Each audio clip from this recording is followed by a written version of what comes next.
La chaîne est morte? Mais vive la chaîne n'est pas morte, la chaîne revient, regarde. Écoute, bonjour à toi et bienvenue dans cette vidéo que j'appellerai vidéo de rentrée, même si on a déjà une petite période derrière nous. Je suis ravi de revenir aux sources et donc de te faire cette vidéo qui sera accompagnée d'une autre vidéo, puisque poster cette vidéo-là était aussi pour annoncer le retour des tutos sur cette chaîne et l'évolution à venir de cette chaîne. Qu'est-ce qui va se passer, qu'est-ce qui s'est passé, qu'est-ce qui s'est pas passé, pourquoi et qu'est-ce que je vais proposer dans les semaines à venir. Je vais te partager tout de suite mon écran et on va y aller ensemble.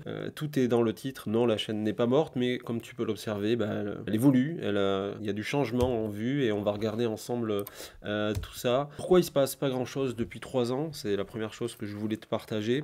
Si on se connaît, tu es peut-être au courant. Si on se connaît pas, je vais te raconter tout ça. J'ai changé de région, j'ai changé aussi de boulot, pour te dire. Hein. Et du coup, c'est un tout nouveau rythme de vie pour moi depuis 3 ans maintenant, avec surtout cette nouvelle donne. Je donne plus de cours, donc j'ai un travail qui est complètement administratif. Et cette nouvelle vie, ça m'a obligé aussi à réorganiser complètement ma manière de travailler, donc découvrir de nouveaux outils, organiser mon temps de travail, beaucoup de travail en équipe, donc je me suis beaucoup intéressé aux outils collaboratifs. J'ai produit énormément de contenu, du son, de l'image, des vidéos, des partitions, pas mal de choses, et je me dis que c'est le moment pour moi de, pourquoi pas, te partager tout ça.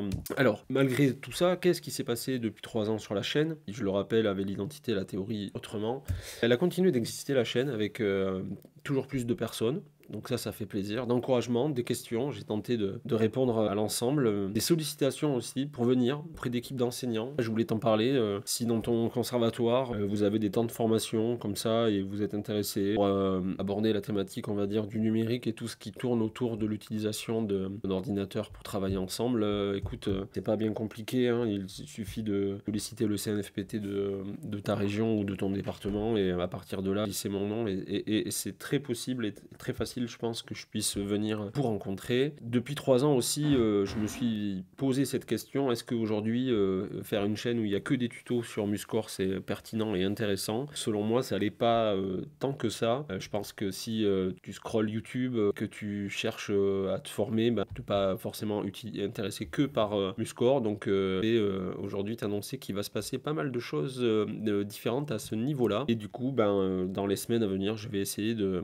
te faire profiter de tout ce que j'ai testé et approfondi depuis 3 ans maintenant. Alors il va se passer quoi maintenant? Bon, déjà tu l'as observé, il y a eu un changement de nom de la chaîne parce que premièrement, cette chaîne je l'avais créée en plein Covid et c'était pour donner du boulot à distance et c'était vraiment autour de la théorie musicale. Aujourd'hui, la théorie autrement, ça avait vraiment plus grand chose à voir avec ce que je vais proposer tout de suite. Donc la théorie autrement est devenue enseignant artistique 2.0 parce que l'objectif c'est d'être au contact enseignant artistique mais pas forcément que des musiciens. Donc j'ai créé cette nouvelle identité, je vais garder le même ton, j'espère être plus disponible avec de nouveaux outils mais également des nouveaux formats. Je vais t'en parler un petit peu plus tard. Alors de quoi on va parler et de quels outils? Le travail en équipe, je pense qu'aujourd'hui avec les périodes qu'on a vécues, c'est vraiment le centre de notre nouvelle manière d'aborder le métier et collaborer avec ses collègues, moyen se déplacer, travailler à distance. Je pense que dans toutes les écoles dans lesquelles vous pouvez travailler, c'est un sujet qui est sous-jacent. Donc moi pour le travail en équipe, j'ai 2 outils phares et je vais t'en parler très très vite, c'est Trello et la suite Google. Là aussi l'organisation du temps de travail, c'est un vrai souci. Je pense qu'aujourd'hui si t'es pas organisé en productivité et en préparation de cours, tu te perds un peu. Donc moi j'utilise 2 outils pour ça, toujours Trello et pour ce qui est de la prise de notes et l'organisation, je te conseille vivement de t'intéresser à Notion et je vais vous en parler très bientôt. Je disais que j'ai produit beaucoup de contenu, j'ai produit du contenu qui peut être parfois vidéo, visuel. Pour ce qui est de la vidéo, moi je suis très adepte de DaVinci Resolve. Pourquoi? Parce qu'il y a une version gratuite. Sur les téléphones et les smartphones, je te conseille vivement CapCut si tu n'as jamais rien encore installé et que tu cherches une solution assez simple. Et pour ce qui est du visuel, de l'image, Canva, là encore, la version gratuite est vraiment la solution que je te conseille. Au niveau du son, moi je suis adepte d'Ableton Live depuis longtemps. Je me suis énormément formé sur ce logiciel. J'ai eu aussi une certification. Je n'ai jamais parlé sur la chaîne et J'imagine que ce logiciel, tu en as déjà entendu parler, il te fait sûrement peur. On dit de lui que c'est une usine à gaz, mais c'est pas tant une usine à gaz, il y a une vraie logique et il faut la découvrir et la comprendre. Bah, au niveau des partitions, on va pas changer une équipe qui gagne, MuseScore, ça faisait un petit moment que je l'avais pas ouvert, hein. Je vais être sincère avec toi, j'ai un peu lâché ça.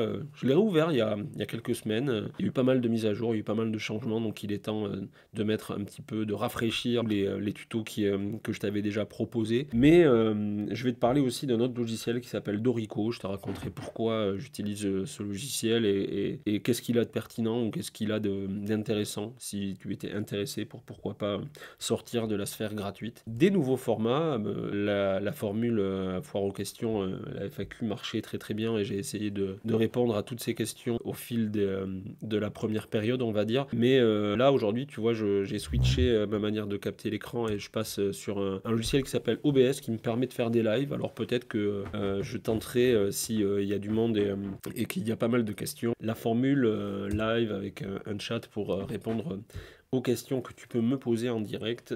Pour conclure, c'est un petit changement de cap. Donc peut-être que ce que je viens de te raconter va t'intéresser énormément ou alors pas du tout. Tu étais venu sur cette chaîne parce que la seule chose qui t'intéresse c'est MuseScore. Alors ça veut pas dire qu'il y aura moins ou pas du tout de MuseScore, mais effectivement la chaîne va évoluer. Donc possiblement ça t'intéresse énormément ou ça intéresse des gens qui sont autour de toi. Et je t'encourage à en parler, et puis peut-être ça t'intéresse plus parce que toi c'est pas ce que tu cherches et que tu vas nous quitter, mais écoute, je le comprends, c'est pas grave, c'est un peu le jeu de YouTube.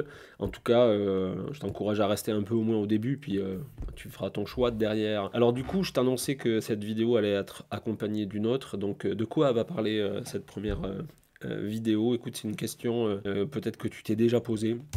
C'est comment on gère une liste d'appels. Donc je vais te proposer de travailler sur ce document que j'ai créé avec aussi une manière d'apprendre à le faire, mais une manière de te le partager si tu n'as pas le courage de te lancer.